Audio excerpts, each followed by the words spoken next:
Ontem, presidente Paim, eu fiz referência a um pedido de apensamento que eu atribuía ao senador Álvaro, ao Diniz, líder do PT no Senado.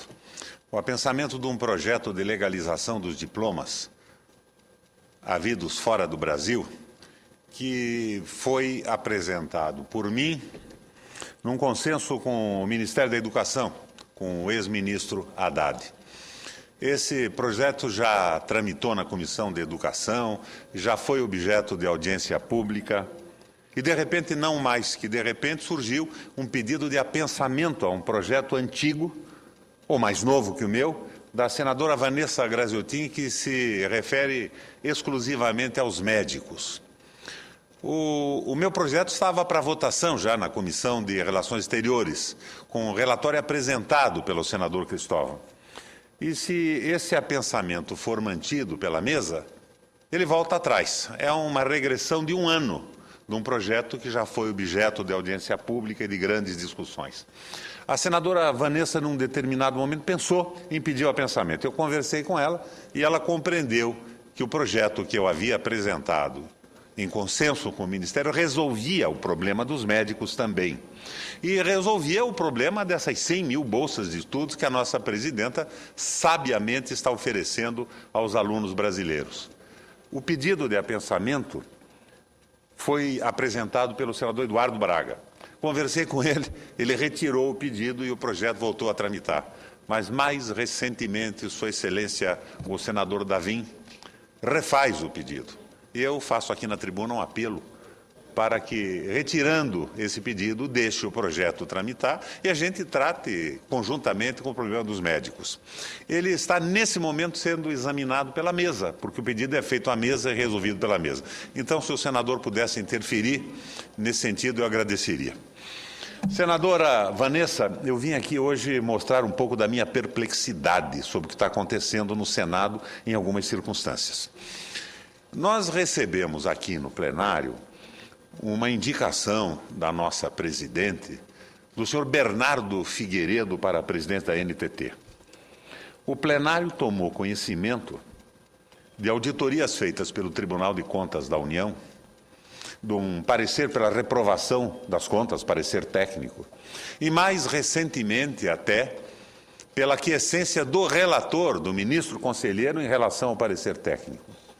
Além disso, acusações pesadas no Ministério Público Federal.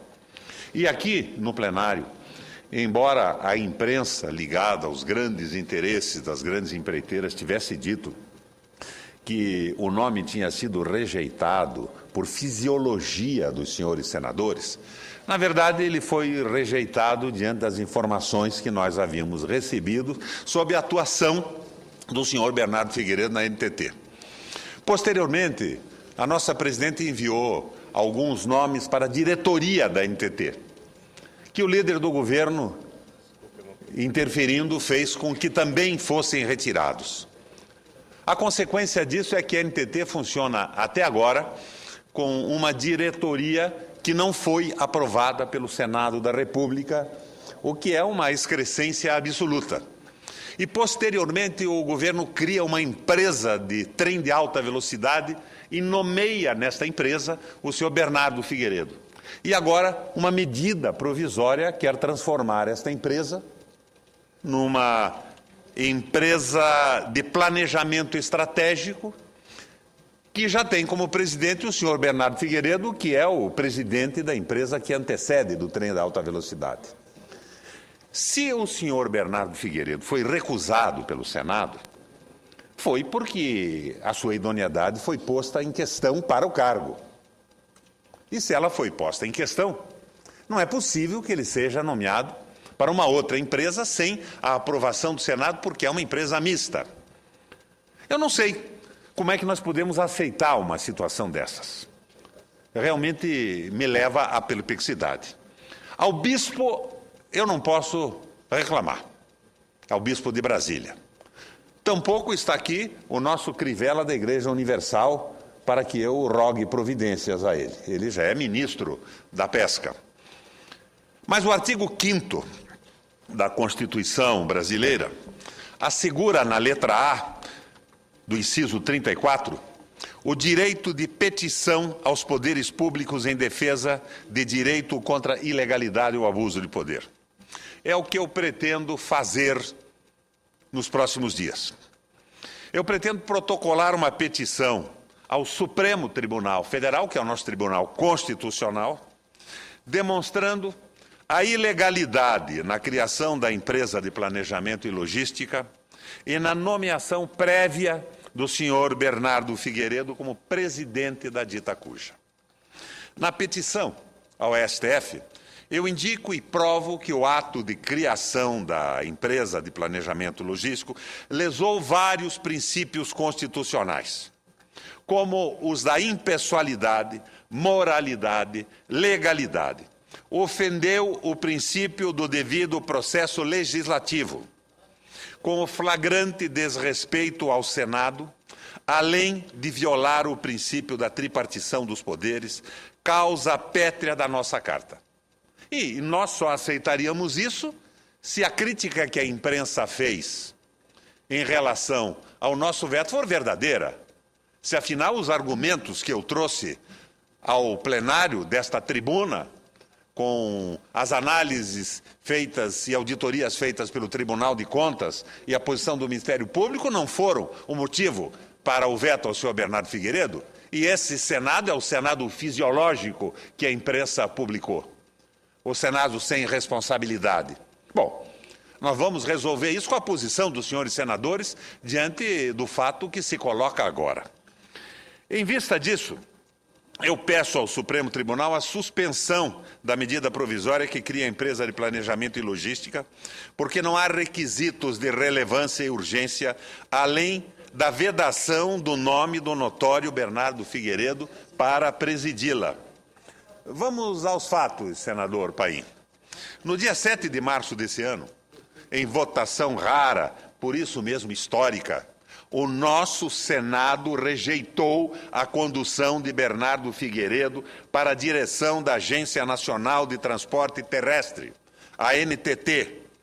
Rejeitou porque considerou o senhor Figueiredo inidôneo para o cargo.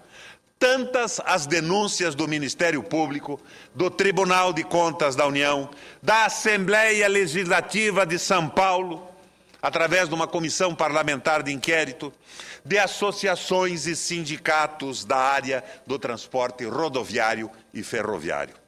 Seguidamente, tenho vindo a esta tribuna, sempre amparado por documentos, para demonstrar que o senhor Figueiredo não reunia as qualidades exigidas para comandar uma agência reguladora, ainda mais de um setor tão sensível e fundamental à economia do país, como o de transportes terrestres.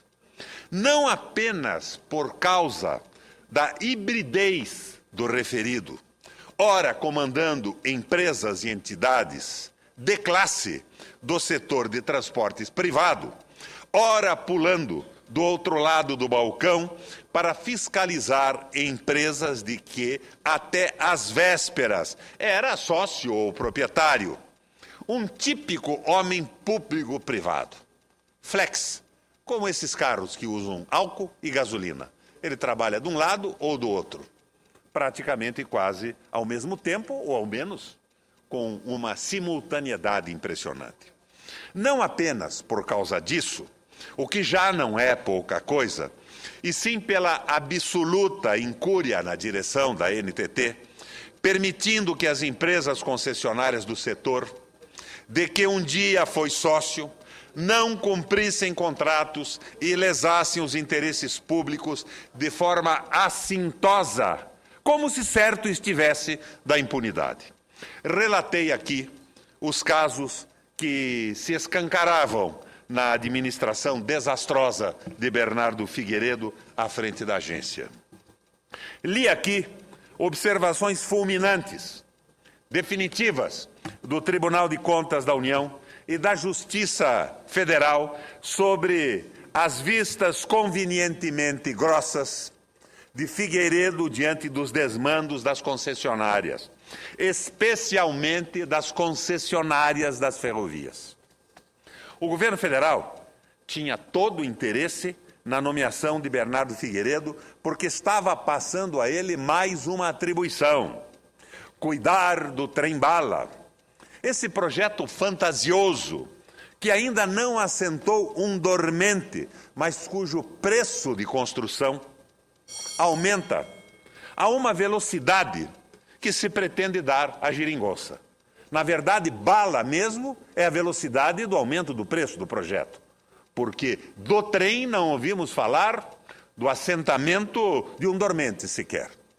A rejeição do nome de Figueiredo por esta casa deixou o projeto do trem-bala órfão do seu carinhoso e dedicado pai.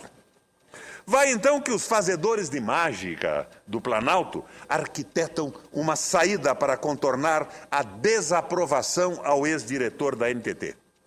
Criar a empresa de planejamento e logística para tocar o projeto do trem-bala e nomear para presidi-la ninguém mais, ninguém menos do que o senhor Bernardo Figueiredo.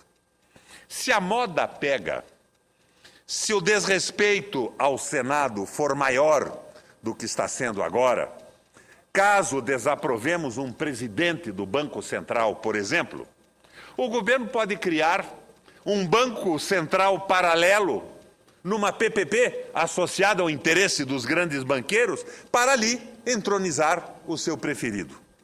Para que serve, senador Paim, o Senado da República? O que é que nós estamos fazendo aqui? Tenho sido um crítico teimoso do processo de escolha de autoridades pelas comissões e pelo plenário do Senado. Tramita lentamente, como é de praxe nesses casos, como está tramitando lentamente o seu projeto de regulamentação da greve, que já dorme nas comissões há alguns anos, sem relator na CCJ. Caminha, então, lentamente um projeto de minha autoria para democratizar, tornar aberto, acessível, inclusive, a todos os cidadãos através da internet, para tornar mais rigoroso e exigente o rito de escolhas de autoridades. Pois bem, enquanto nós nos preocupamos com isso, o meu projeto vai na linha do processo de escolhas dos Estados Unidos, em que a internet abre espaço para manifestação para que nós possamos conhecer melhor em quem estamos votando. Enquanto que aqui no Senado, Vossa Excelência sabe que muitas vezes antecipam a votação à sabatina. Sequer foi sabatinado e os senadores já estão votando a sua escolha. Pois bem, enquanto nos preocupamos com isso, o governo piora ainda mais esse já inadequado ritual, criando uma empresa especialmente para nomear uma pessoa que o Senado considerou, o Senado, não apenas a minha palavra ou a minha impressão, sem reputação ilibada, para ocupar a direção de uma agência reguladora. Mas agora ocupa uma empresa de 133 bilhões de reais. Dissemos não para a recondução do senhor Figueiredo à NTT.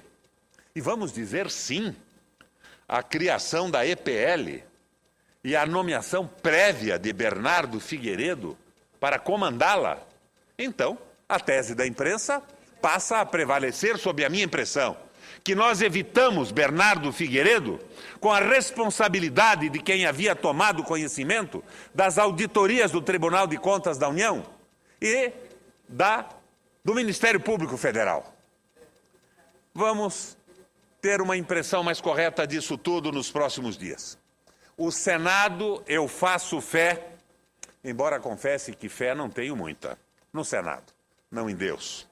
Faço fé, não vai voltar atrás em sua decisão de 7 de março. Porque a quem muito se abaixa, as redondas abundâncias se lhes aparecem. Obrigado, presidente.